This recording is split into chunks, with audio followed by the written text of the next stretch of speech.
All right. Well, hey, everybody. It's Pastor Devin here, Family Worship Center, and we are back for session two of our little devotional series, training series, talking about how we can deal with trauma, specifically in this COVID-19 pandemic time, people being stuck at home, people experiencing isolation and loneliness in ways that they are not used to at all. People dealing with financial anxieties and worries that they weren't dealing with just a month ago, or maybe already under strain, and now jobs are completely gone or hours are cut back, and there's just a lot of stuff going on, a lot of things attacking people mentally and emotionally.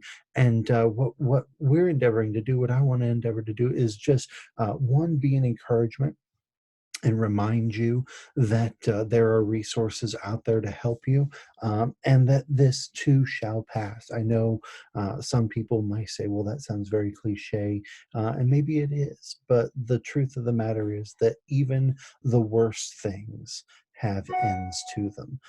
And we are certainly hoping and praying that the end of this is coming soon and not later, that it's not going to drag on for months and months as some of the worst projections show. But whatever the situation may be, we also just want to do our best to kind of help equip you with some tools, if you will, to put into your toolbox to help deal with the crisis mode that so many people find themselves in. And maybe you were dealing with anxiety and stress and worry and fear and all those things before all this, but maybe your life was kind of steady and things were okay, and you were plugging along.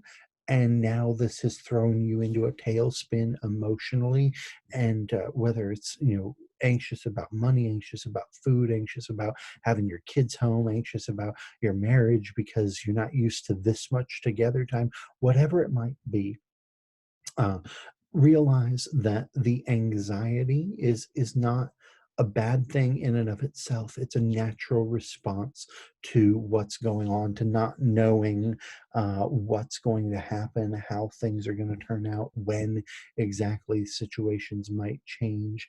But we also can't allow that anxiety to just linger there, because what it does is it just weighs on us emotionally. It drains our energy, uh, just takes up so much capacity in your thinking. If you think of your mind and your mental state somewhat like the CPU of a computer, anxiety is taking up a whole lot of RAM on that computer and keeping it from functioning to its fullest capacity, your life in other ways. And so today's session two of this trauma series from the wonderful folks at Reboot Recovery Ministries, is all about kind of that anxiety side of it.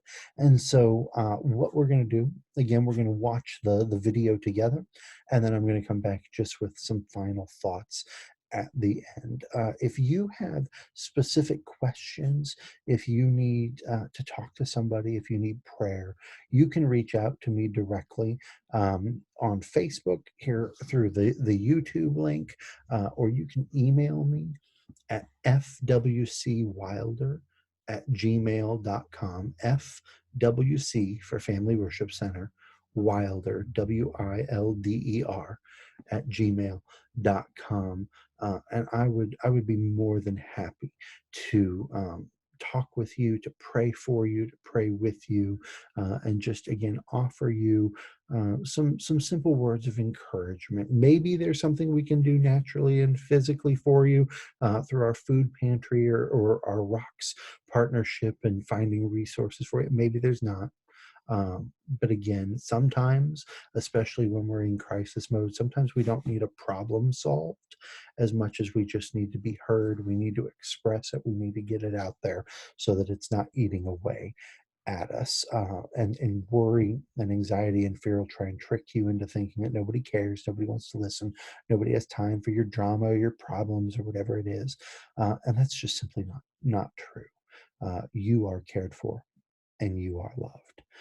So with that, I'm going to go ahead and bring up the video. This is session 2. If you missed session 1, again, we have the link on our Facebook page or on the YouTube channel.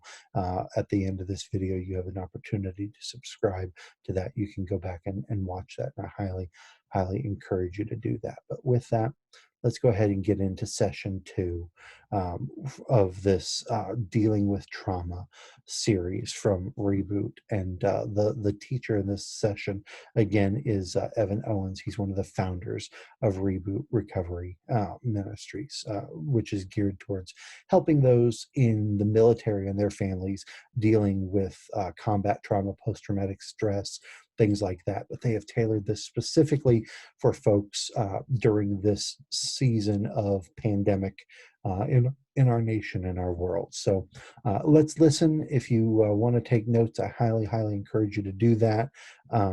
They have a workbook that you can actually download the resources. And again, if you want a copy of that, you can email me. I would be more than happy to send it to you, a PDF version by email. But here we go. So let's listen up, and I'll talk to you again here soon after the video.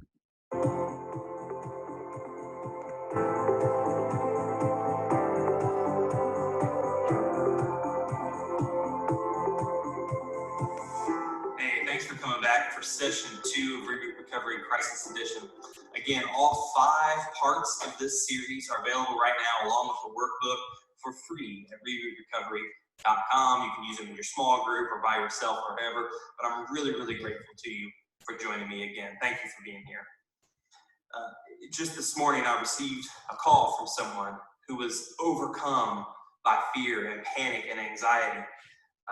They had invested a lot of money in their business a few months ago, and now they're having to lay off everyone, and they've lost most of their life savings. Shortly after that, I got another text message from someone who's actually trapped in a foreign country, unable to get home, and their child has gone sick. They're overwhelmed. This is very scary stuff. And so there's a few people, I think, who might still believe, well, maybe this crisis isn't real. But put yourself in a different situation for a second, right? I mean, put yourself in the role of an addict who has been barely hanging on to sobriety and now who is not able to attend their regular meetings. Or the person who struggles with obsessive compulsive disorder of washing their hands. How scary that would be. Or the person who was barely making it, and now they're on a paycheck-to-paycheck situation, not certain if they're going to even get another paycheck. They're overwhelmed by that. I mean, there's a lot of things going on right now, economically and health-wise, that are massive blows for a lot of people. But that's why these videos, that's why this series is so important. So that they have some tools, something in their arsenal to be able to battle and fight back. When a crisis happens, it can feel totally overwhelming. I mean, what do you do when all of the options in front of you seem like bad options?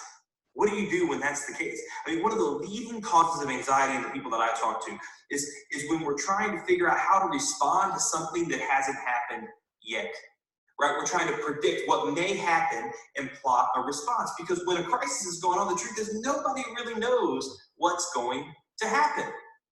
And so there's this constant fear.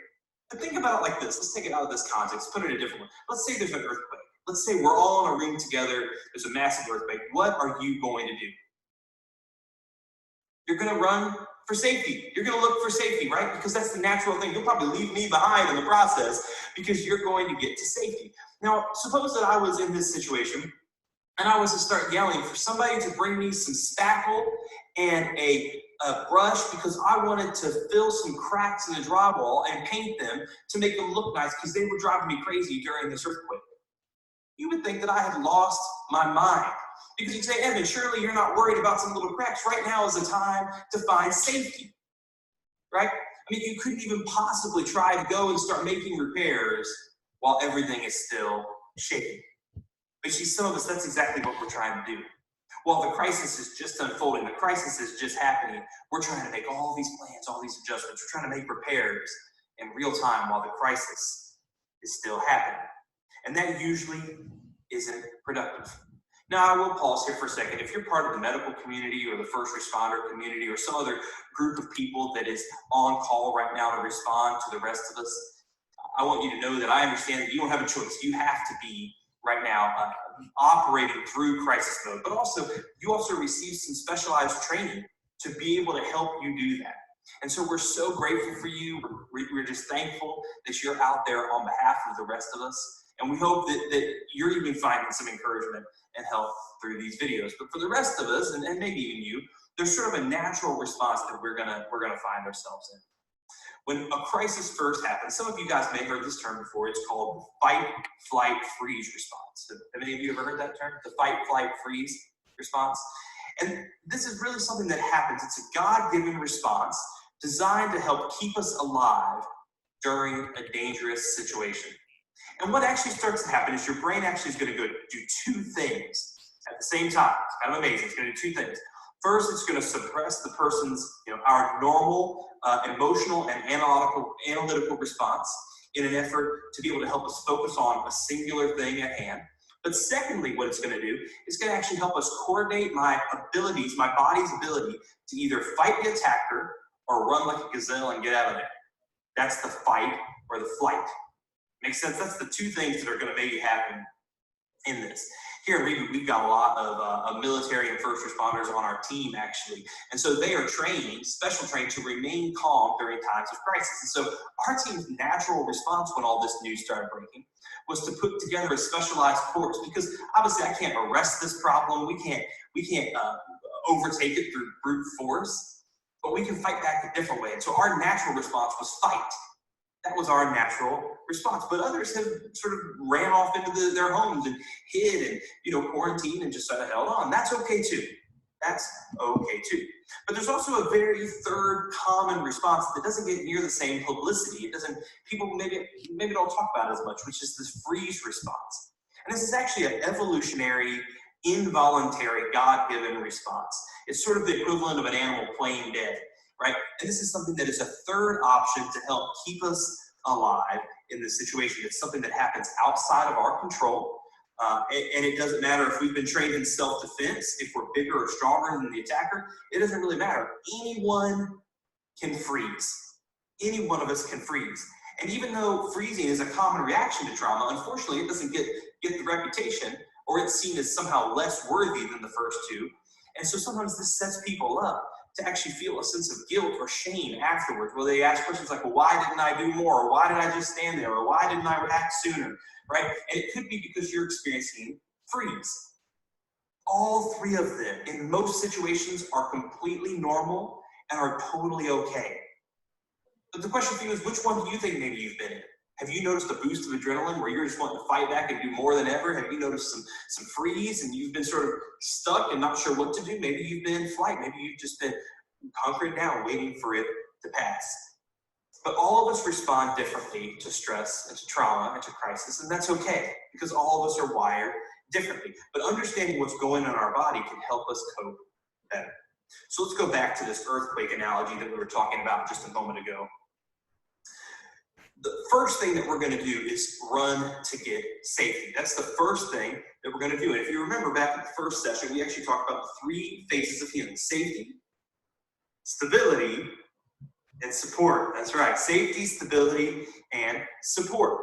Safety is the first and most critical ingredient in the three phases, because without safety, everything else is sort of just, you're going to constantly live in this fight, flight, freeze. You're not going to be able to gain any traction or momentum, right? We have to have safety first. But what is safety? What do I mean by safety? Safety is a term a lot of people talk about now, right? There's safe places and there's all this sort of, but what do I mean? What's the word I'm using? Here's the way I mean it. Safety is much more than a feeling. Safety is a confidence. It's an assuredness that we are going to be okay. That's what I mean by I say safety. That no matter what the crisis throws at me, I'm going to get through it. I'm not in it alone. I'm going to get through it. That is safety. That's when I know I'm safe. And right now, a lot of people are not feeling safe. Instead of feeling a sense of peace and calm and structure, they're hearing a never-ending alarm going off in their mind, warning them of impending doom. But rather than trying to silence that alarm through numbing and running like we talked about in the last session, maybe there's a better response. Maybe we could ask ourselves, hey, wait a minute, what is this alarm trying to wake me up to see? What message is it trying to tell me? Because those alarms a lot of times are God-given signals that we need to wake up, we need to pay attention, we need to adjust and adapt and overcome. What is it trying to do? Because safety isn't about making plans for an unknown future. That's not what it's about. It's trying to get us to see something else. And first, the question is, what's it trying to get us to see? It's trying to get us to see that we need to find safety. It's pointing us towards places where we can find safety. But where do we go? Where do we find this elusive safetyness? Well, the first place is you find safety in community. You find safety in community. Community is the cornerstone of mental, emotional, and spiritual wellness. Actually, data shows, I don't know if you knew this, data actually shows that the leading indicator of long-term health usually is a person's level of participation in authentic, loving, trusting relationships. In other words, you can't find safety alone. The only way you can be really, truly safe is in the presence and company of other people. Anyone who's been to war will tell you that you can make it through most anything. You can survive hell on earth if you've got the right group of people to go through it with you. And the same is true with crisis. Finding safety begins by finding safe people. But what is a safe person? What do I mean by that? A safe person is this. A safe person doesn't necessarily need to lead with advice or give you tips on how you should be coping all the time. A safe person leads with grace and they lead with compassion. A safe person, they allow you to be vulnerable with them and they in turn are vulnerable with you. They have nothing to gain from your friendship except for gaining a true friend. Oftentimes these people are not professional counselors or pastors or paid professionals. They're everyday people who care about you because they care about you. And that's the only reason. And that's because true safety is rooted in things like grace, compassion, trust, love. Safety says that no matter what you do, what you will do, what you've been through, what you will go through, whether or not you take my advice or don't take my advice, I'm in your corner. I want what's best for you. That's where safety is actually found. It's when people are on our team through it all. When they're on our team through it all. And after a crisis, let me tell you, safe people may be kind of hard to find. They may be, because they're going to be in high demand, because a lot of people are going to turn inward and focus on their own stuff. And that's okay. But if you find a safe person, they are essential to productive healing or productive pain, as we talked about in the first session. Simply having to go, or simply going through a crisis with people who care about you makes it easier. And not to mention, during flight freeze, we're not able to process in real time everything that's going around us. So a lot of times having these other vantage points really helps us be able to sort of dissect and make better choices because we can see a problem or a situation from a lot of different angles. You see that alarm that you're hearing, it's telling you to reach out for help. It's telling you to reach out for help. It's asking you to look for those authentic, loving, trusting relationships. Personally, I recommend looking for people who are a little older and wiser than you, people who have been through some stuff, but you get to choose who you want to be in a loving, trusting relationship with, as long as you have somebody so you can start finding safety. But community by itself won't be enough to maintain long-term safety. While there is safety in community, it's not complete. The second thing the alarm is trying to tell you is that there's safety in God. Now, I'm aware that spirituality is an intensely personal topic. And some people watching this have probably been hurt by people claiming to do things in the name of God that hurt other people. And sometimes flawed people, they seek power, control, money, fame, whatever it could be, doing it in the name of Jesus or in the name of God. And I understand that you've been hurt by that. And if that's you, I am extremely sorry. That does not represent the God that I believe in, nor does it represent, I believe, the true God that I believe is found in the Bible, right? And so that's what I want to get out of the way. And whether or not you disagree with me, again, this is for you. This is something that I know is going to be beneficial because there's a truth that is universal. And here it is. You aren't in control. You aren't in control. No matter how much you want to think you are, I mean, the truth is that we can't decide hardly anything in our lives. We don't know if our heart's going to keep beating. We don't know if we'll have a job tomorrow. I don't know if I'll get in a car accident on the way home. Now, certainly I can contribute to all those things, right? But I can't actually control them. They can all be taken away whether I want them to be or not. But actually, that's good news. Because as I embrace my limitations, I start to take responsibility for that which I can be responsible. And I start to let go of those things that I cannot be responsible. Because here's the thing, most likely the sun will rise tomorrow. It will come up, and with it, a new day, a new opportunity, a fresh beginning. And I can start to find some safety in certainty. Certainty that the sun will come up, certainty that people are in my course, certainty that God is real and that He's there and He's watching over us and loves us. I can start to find certainty in those, that I don't have to be afraid of being taken out by some crisis, right? Because I know that even if I am taken out, I still get an upgrade because I believe in the idea of heaven, right? So I believe those things. And that to me gives me so much certainty, and it gives me so much safety. But again, you don't have to share my worldview to embrace these ideas and limitations.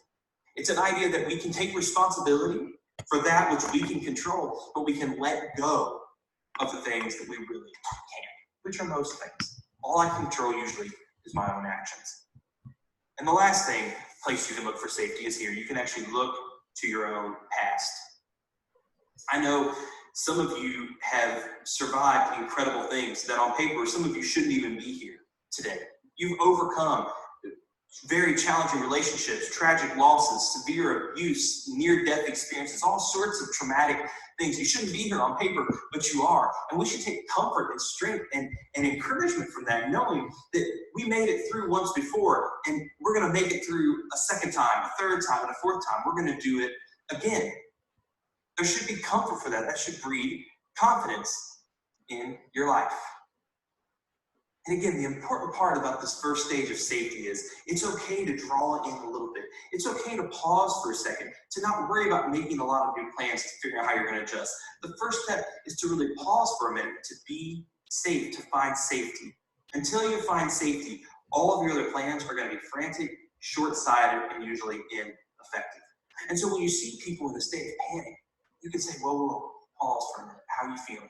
Are you feeling safe right now? What can I do to help you feel safe? When we start to feel that, we can ask, what is really the root of this? Am I not feeling safe?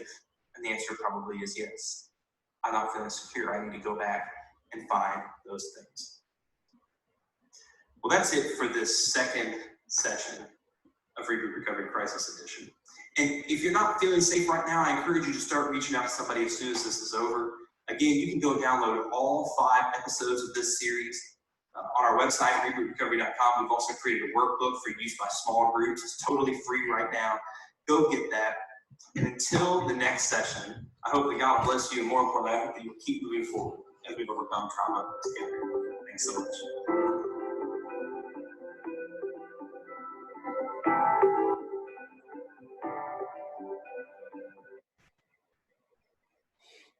All right. So I hope you didn't experience the lag there that I was experiencing. If so, I apologize for that.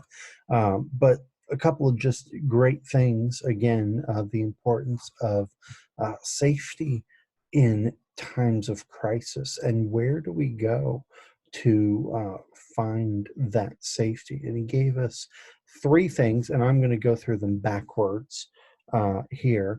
But number 1, safety in your past.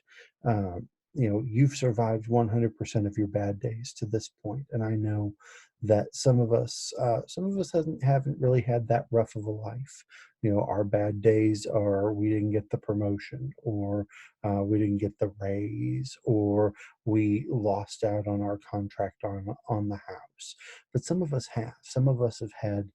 We've been abandoned, abused, neglected, mistreated, lied to, lied about, terrible, terrible things that have happened. But I want to remind you that you're still here. And I want to remind you that that's not an accident. You're still here because God has a plan and a purpose for your life, which leads us into the next thing. We find safety in God. And again, I'm a pastor. I'm a Christian. I certainly believe in the principles and precepts of the Bible, but maybe you're watching this and you're not.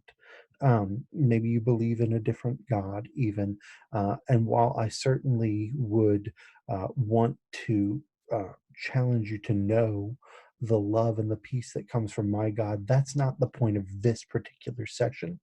But what I would say is that while I believe there is absolute truth and that that truth is found in the Bible and in the person of Jesus Christ, um, what I also understand is that in religion, if you want to use that term in general, there can be a safety that people who are not involved in anything, who don't believe anything, just don't have because there's a continuity, there's a certainty that can come when you truly believe something in the very fiber of your being. And so I would encourage you to press in through prayer, through meditation, through reading of the scripture. Again, I'm a Christian, I'm a pastor.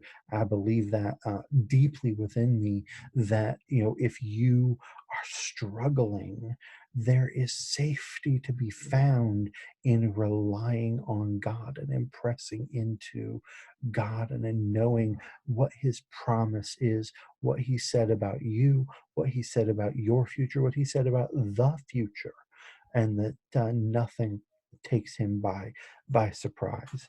And then finally, safety and community. And I understand right now we're not able to gather in community like we normally do, whether that's your sports team, your bowling league, your church family, your small group, maybe even larger family get togethers. I understand that. But that's what things like this are all about, being able to jump on a Zoom devotion. I'm recording this one for people to be able to watch, but we have other devotions that or service times that we encourage people to come and participate in. And I know other churches and ministries do as well. But whether that's a church or a religious group or a faith group that you are meeting with and talking to, or whether that's getting on and FaceTiming a family member or a friend that you can't physically see, sending a Marco Polo or a Snapchat message, recording a little video and sending it over and waiting for a response, Google Hangouts, all sorts of things, Facebook video. There are ways to connect, even if we are not physically connected. And I know that they talk a lot right now about social distancing, and I don't want to discount what the professionals are telling us, but I want to say that I don't believe in social distancing. I believe in physical distancing. We are not meant to be socially distant. Isolation leads to defeat. And so if you are feeling stressed and anxious and fearful, a lot of that can probably be tied to the fact that you don't have people around you like you normally do. You don't have environments that you're normally in. You're not able to connect with people on the same level that you had been before all of this started. And so, as we close, I want to end with this thought, this concept from this talk today, and just what he said. How are you feeling? Are you feeling safe? And if the answer is no, if the answer is, man, I'm feeling anxious and worried and stressed and fearful and all that, then look at these three things. Look at these three areas: in community, in God, in faith, however you want to put it, and in your past. Now, I don't want people to dwell on their pasts. I don't want people to look back and, remember their past and say, oh man, this was so terrible. I want you to find safety in your past in this regard only. I can look back and say, I made it. I'm still here. I'm going forward. And even if your past is a good one, we can look back and say, I had victory then, and I'm going to have victory now. I don't want you to live in it. I don't want you to dwell on it. But we can use our past as a marker, so to speak, to encourage ourselves, just like David did in the Old Testament story where he went to face Goliath and they laughed at him. And King Saul said, you're just a kid. You can't possibly fight this giant. He said, no, no. I've already defeated a lion. I've already defeated a bear. This giant is not going to be any different than those things were. We can always look at our past in that regard and say, I am still here. By God's grace, by his leading, maybe even in spite of myself, I'm still here. So through your past, through your faith, your relationship with God, and if you don't have one, then strongly encourage you to use this time to locate peace that comes from knowing God, knowing Jesus as your Lord and Savior, because there's just nothing else like it. And then community, whether that's family, friends, church family, reaching out.